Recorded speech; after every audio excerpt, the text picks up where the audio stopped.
Amigos telespectadores da Rede Vida de Televisão e do programa Páginas Difíceis da Bíblia. Diácono, Sim. Como estamos? Estamos assim, curiosos, sedentos, porque estamos mergulhando aí no Apocalipse. Começando com Daniel, a repercussão já deve estar bem maior, não?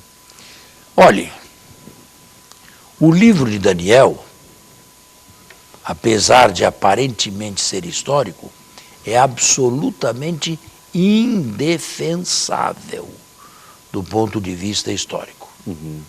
Ninguém busque historicidade no livro de Daniel, apesar das aparências. Não é nada historicamente defensável. Os autores apocalípticos viveram em épocas perigosas. Era difícil e perigoso falar as coisas de maneira clara. Então, era melhor escolher uma linguagem críptica, uma linguagem oculta. Então, nós temos A, B, C e D. Que fazem os apocalípticos? Fazem de A um X, B, X, C, X, DX. Isto é, colocam a realidade dentro de símbolos e deixam ao leitor a responsabilidade e a capacidade de decifrar esses símbolos. XA, XB, XC, XD, que significa exatamente o X. Os leitores deveriam ter uma chave de explicação que, em alguns casos, vamos confessar, nós perdemos. E, portanto, algumas explicações nós não podemos entender bem, porque a chave de interpretação foi perdida. A maior parte nós temos. Entende? Os acontecimentos da história são transformados em símbolos. X. E os autores estimulam a inteligência e a curiosidade dos leitores em decifrar o texto. Portanto, é um texto críptico, é um texto de significados ocultos que devem ser decifrados. Mas decifrar não significa reescrever na linguagem, digamos, conceitual ou lógica. Senão seria descoberto.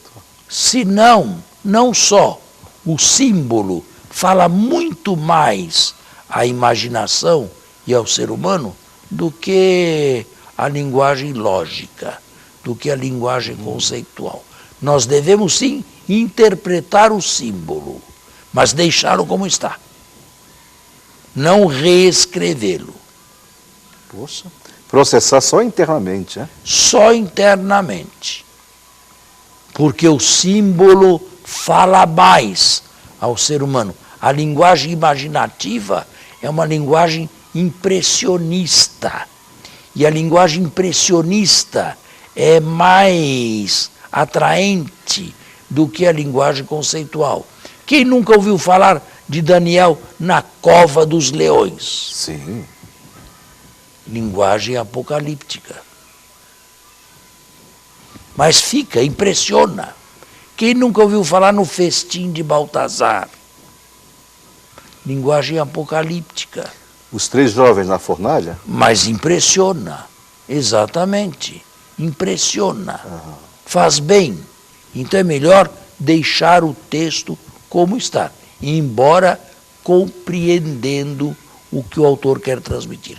Depois de ter colocado a sua mensagem de maneira críptica, escondida em X. Uhum.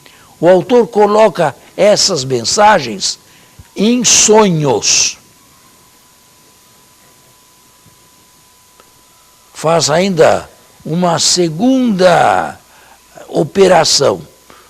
Tudo o que ele quer transmitir, ou quase tudo no livro de Daniel, está em sonhos. É alguém que sonha e um outro que interpreta. Ele sonha X e o outro interpreta para ele o que vem a ser X. Bom, com esta orientação, não sei se fui claro. Foi. Nós vamos até a metade do livro de Daniel, até o capítulo 7º, porque até aí o texto é bem estruturado. Olhe, já ouviu falar em estrutura concêntrica? Como que é? Se eu tivesse aqui uma lousa, seria bem melhor, mas não temos, não é? A, B, C. B', A'. É um triângulo assim. De tal forma que A se corresponda a A', B se corresponda com B' e no centro temos C. A isto se dá o nome de estrutura concêntrica. Aqui nós podemos dizer que o capítulo 1º é um capítulo introdutório. É uma introdução. O capítulo 2º é A, o sonho de Nabucodonosor. Ele se corresponde, na estrutura concêntrica, ao capítulo 7º, o sonho de Daniel. Certo? Poxa. É. No capítulo 3º, nós temos Ata de Mártires. E se corresponde ao capítulo 6º, Ata de Mártires também.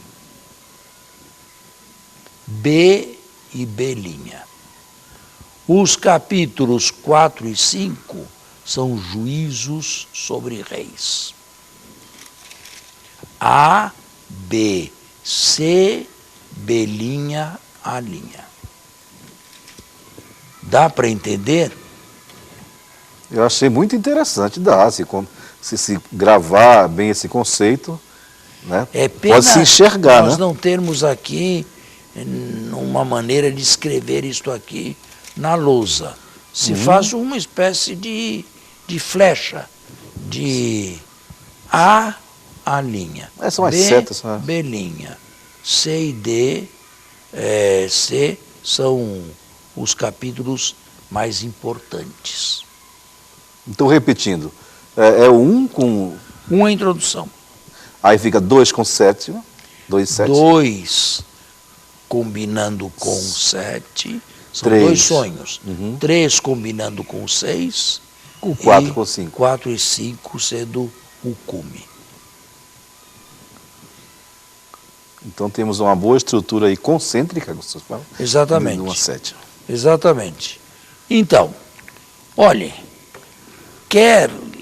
é preciso ler a introdução ou não? O que acha? Acho que seria interessante, né? Para poder a gente ter um universo maior. Então leia a introdução. Nada disto aqui é histórico, hein? Tá certo. Bom, os nomes existiram, as pessoas existiram, mas a trama não é histórica. Entendo. No 3º ano do reinado de Joaquim, rei de Judá, o rei da Babilônia entregou-lhes nas mãos Joaquim, rei de Judá, assim como boa parte dos utensílios do templo de Deus. Ele os transportou à terra de Senar, nome antigo de Babilônia. Depositando esses utensílios na sala do tesouro de seus deuses. Depois, o rei ordenou a Asfenés, chefe dos seus eunucos, que escolhesse dentre os israelitas alguns moços, quer de sangue real, quer de famílias nobres, nos quais não devia haver defeito algum. Deviam ter boa aparência, ser instruídos em toda sabedoria, conhecedores da ciência e sutis no entendimento, tendo também o vigor físico necessário para servirem no palácio do rei. Asfenez lhes ensinaria a escrita e a língua dos caldeus. O rei lhes destinava uma parte diária das iguarias reais e do vinho de sua mesa. Eles seriam educados durante 3 anos, depois dos quais deveriam tomar lugar no serviço do rei. Entre eles encontravam-se Daniel, Ananias, Misael e Azarias. Chamaria Baltazar Ananias. Pera. Pulei aqui? Acho que pulou uma linha. Espera aí. E Azarias, que eram judeus. O chefe dos eunucos deu-lhes outros nomes. Daniel se chamaria Baltazar, Ananias Sidraque, Misael Misaque e Azarias Abidênago. Ora, Daniel havia resolvido em seu coração não se contaminar com as iguarias do rei, nem com o vinho de sua mesa. Bem, aqui se percebe bem já a questão da alimentação kosher dos judeus, o puro e o impuro. Os judeus não comem as mesmas coisas dos pagãos e nem com eles. Por isso pediu ao chefe dos eunucos para dele se abster. E Deus permitiu que Daniel alcançasse a benevolência e a simpatia do chefe dos eunucos. Este, porém, disse a Daniel: Eu temo o rei, meu senhor, que determinou vossa comida e vossa bebida. Se ele vier a notar vossas fisionomias mais abatidas que as dos outros jovens, pode continuar? Que a dos outros jovens de vossa idade, poreis em perigo minha cabeça diante do rei. Agora vamos ao intervalo. Certo. Porque estamos no momento. Vamos retornar à leitura então? Vamos lá. Então Daniel disse ao despenseiro, a quem o chefe dos eunucos havia confiado, Daniel, Ananias, Misael e Azarias: Por favor, põe os teus servos à prova durante 10 dias. Seja-nos dados apenas legumes para comer e água para beber. Comparem-se depois, na tua presença, o nosso aspecto e a dos jovens que comem das iguarias do rei. Conforme o que notares, assim procederás com os teus servos. Ele atendeu-os nesse pedido e os submeteu à prova durante 10 dias. Depois dos 10 dias, o aspecto deles parecia melhor e eles se apresentavam mais bem nutridos que todos os jovens que se alimentavam das iguarias do rei. Desde então, o despenseiro passou a retirar os alimentos e o vinho que lhes eram destinados, fornecendo-lhes só legumes. A esses 4 jovens, Deus concedeu a ciência e a instrução nos domínios da literatura e da sabedoria. Além disso, Daniel era capaz de interpretar qualquer sonho ou visão. Estão vendo os apocalípticos? Passado o tempo fixado pelo rei para a sua apresentação, o chefe dos eunucos os introduziu à presença de Nabucodonosor, o qual se entreteve com eles. Entre todos os jovens, não houve outros que se comparassem a Daniel, Ananias, Misael e Azarias. Estes, pois, entraram para o serviço do rei. Ora, em todas as questões de sabedoria e discernimento sobre as quais os consultava, o rei os achava 10 vezes superiores a todos os magos e adivinhos do seu reino inteiro. Daniel permaneceu assim até o primeiro ano do rei Ciro. Claro que Daniel é uma figura legendária, Não é um personagem... Não, histórico real. Histórico. É um protagonista, mas é legendário. Certo. É como Jó. Legendário. Agora vem a primeira parte. O sonho de Nabucodonosor. São os apocalípticos que constroem o material criptográfico e o colocam no sonho de Nabucodonosor, que Daniel deve interpretar. Então vamos. Agora aqui, Sim. o senhor vai ler e eu vou fazer intervenções maiores. Certo, vamos lá. Estamos então no capítulo 2º, né? No 2º ano do seu reinado. E aqui já temos um problema com o capítulo 1º. Porque o é? capítulo 1º diz que depois de 3 anos foram apresentados. Aqui no 2º ano já é apresentado. Uhum. Então, no 2º ano do seu reinado, Nabucodonosor teve sonhos que lhe perturbaram o espírito. E isso a tal ponto que o sono o abandonou. O rei ordenou que convocassem os magos e adivinhos, os encantadores e os caldeus, a fim de Isto que... é, o grêmio de magos, que tinha à disposição dele. nós diríamos uma palavra, charlatães. Ah, é? Bom, a fim de que interpretassem os seus sonhos. Eles vieram, pois, e se apresentaram diante do rei. O rei lhes disse: eu tive um sonho e o meu espírito está ansioso por compreender-lhe o significado. Os caldeus responderam ao rei em aramaico. Agora começa o texto aramaico. Ó rei, vive para sempre. Narra o sonho a teus servos e nós te daremos a interpretação. Retrucou o rei e disse aos caldeus: seja-vos conhecida a minha decisão. Se não me fizerdes conhecer o sonho, bem como a sua interpretação, sereis feitos em pedaços e vossas casas ficarão reduzidas a um amontoado de escombros. Que desaforo, hein? Meu Jesus. Que hein? desaforo. O rei quer saber se sabem ou não sabem.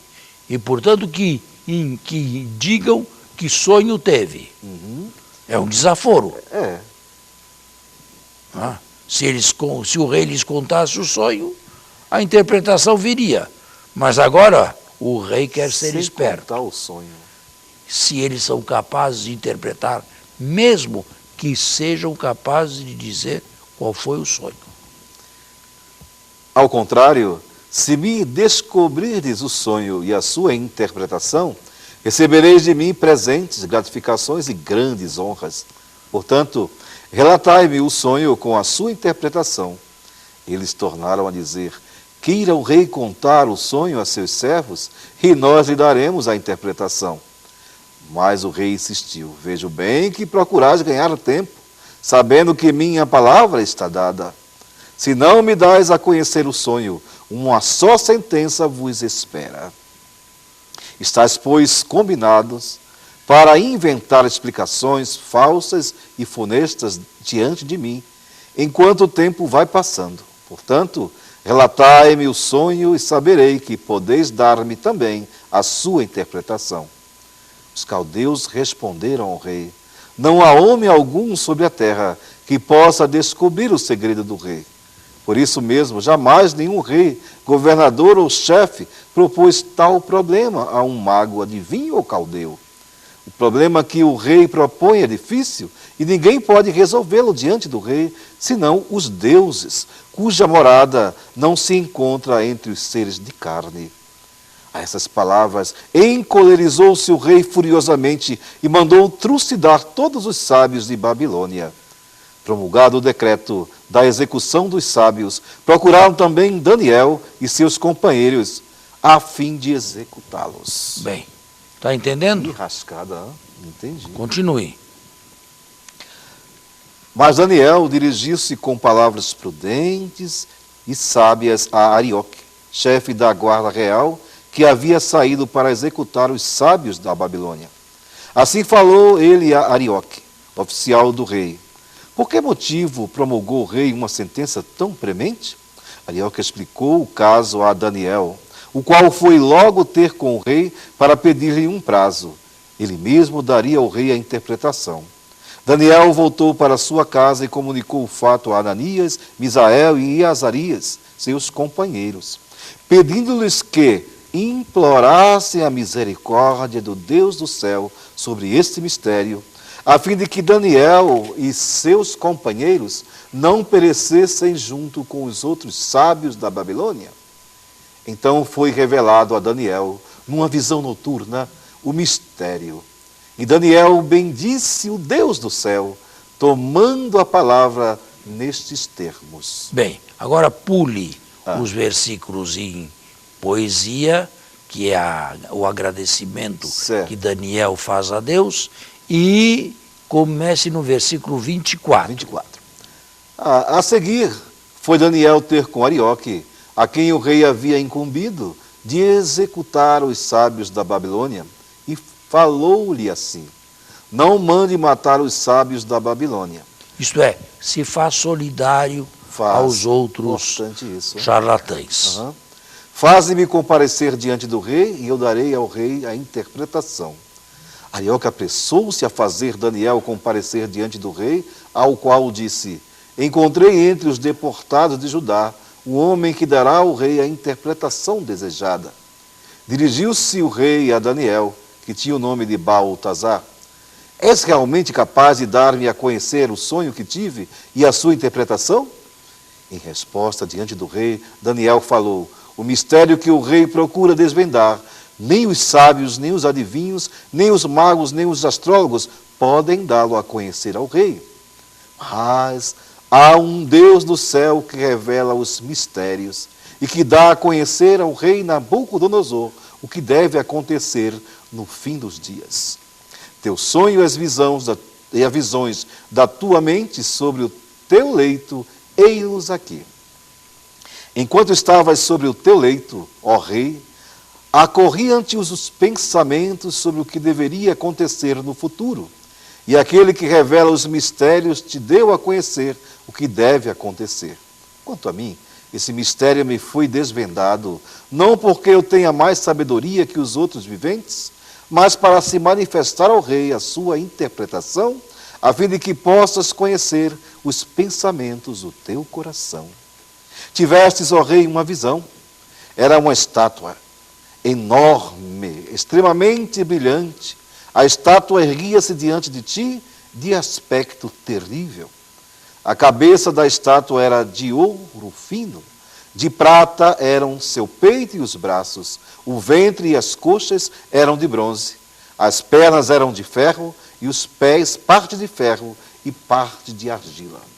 Estavas olhando quando uma pedra sem intervenção de mão alguma destacou-se e veio bater na estátua, nos pés de ferro e de argila, e os triturou. Então se pulverizaram ao mesmo tempo o ferro e a argila, o bronze, a prata e o ouro, tornando-se iguais à palha miúda na eira de verão. O vento os levou sem deixarem traço algum, e a pedra que havia atingido a estátua tornou-se uma grande montanha que ocupou a terra inteira. Tal foi o sonho. E agora exporemos a sua interpretação diante do rei. Bom, qual foi o sonho de Nabucodonosor? E aqui está a astúcia dos apocalípticos. Colocar o espacial dentro do temporal. Colocar o temporal dentro do espacial. Nós não podemos colocar o espaço dentro do tempo. O espaço passado não é o tempo presente. Me está entendendo? Sim, sim. O espaço passado não é o tempo presente.